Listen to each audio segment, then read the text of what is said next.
Кили, за жал, не може да се јави на видеобим и на Skype.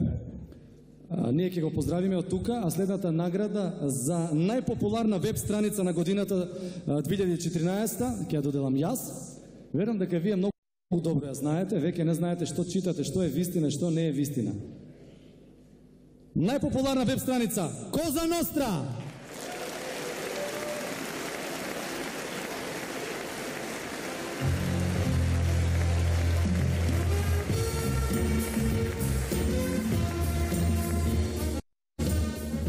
Абе, фала, ама оваа награда колку што е наша, толку и на Каракамишева. Професорке, ви благодариме, без вас немаше да успееме.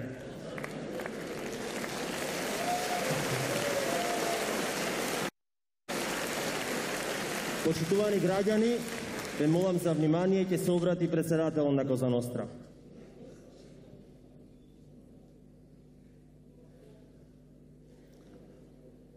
Ја би сакал да се обратам на нацијата.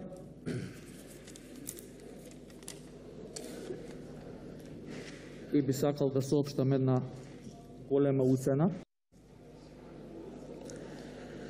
Во периодот помеѓу 15 јануари и 15 февруари остварив 4 средби со господинот Ранко, собственик на радиото Бубамара. Првата средба беше иницирана на негово барање, а понатамошните беа поврзани со првата.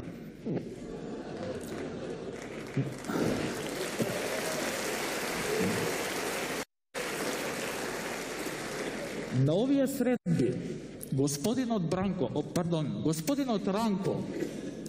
побара од мене итно да ни ја врачал златната Бубамара на популарноста и не уцени дека ако не ја прифатиме, ќе ја дал на курир.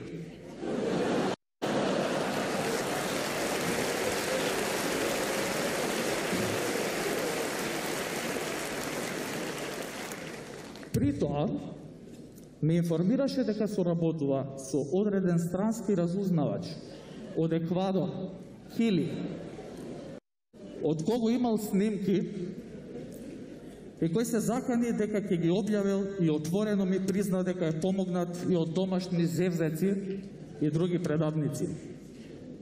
Го прашав дали е сигурен во тоа што го говори и дали тоа е навистина странски разузнавач од Еквадор.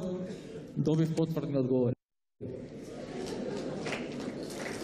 Во наредните денови и недели Ранко почна јавно да говори дека ќе ни ја доделел таа награда и ја засали заканата и уцената кон нас, а особено со тоа дека ќе ga врачи на курир. Не можев да поверувам дека сака да ме уцени, да си го мериме курирот со еден таков професионален сајт како што е тој. Ранко ни прераскажа неколку паравести на Коза Ностра, што им се допаднале на странските служби, а за кои ние констатиравме дека дел се точни, дел половично точни и дел неточни.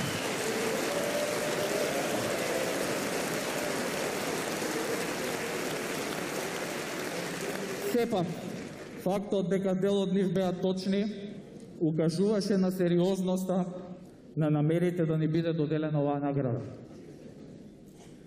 Не можев да верувам дека човекот, кој сака да го слушаат во цела држава, не крие дека соработувал со странски разузнавач од Еквадор. Го прашав, дали знае дека Еквадор е близу до Белизе, а одма иза чошка што се вели е Панама. Тој ми климна со главата. Рече дека со Кили имал серија средби на Skype и пак побара нам да ни ја даде наградата.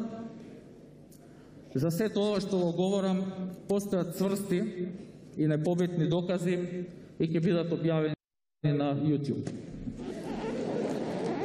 Бидејќи сме уценети да ја примеме оваа награда, поднесена е кривична пријава за повеќе лица, меѓу кои за лицето Ранко БМ за насилство спрема представници на највисоките сатиричарски кругови на државата.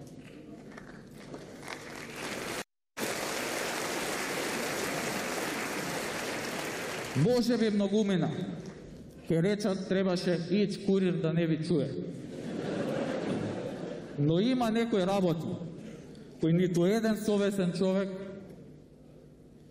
и сатиричар не смее и не може да ги премолчи. Ве повикувам да се запрашате што би направиле вие на наше место. Во цела година и пол постоење на Коза Ностра, ваква уцена не ни се случила. Сакам да порачам дека закани и уцени и вакви местенки на награди не прифаќаме и не проаѓаат кај Коза Ностра. И на сите инволвирани јавно им порачувам дека ние оваа награда со оглас на А4 формат веќе ја огласивме за издавање. Странски инвеститори имаат предност, зашто ние не сме Коза Ностричиња, ние сме Коза Ностра. Од денес ке слушнете секакви шпекулации, зошто ни е доделена оваа награда. Но вистината за секи излезе на виделина. Зашто ако Коза лаже, Коза Ностра не лаже. Да живее Македонија!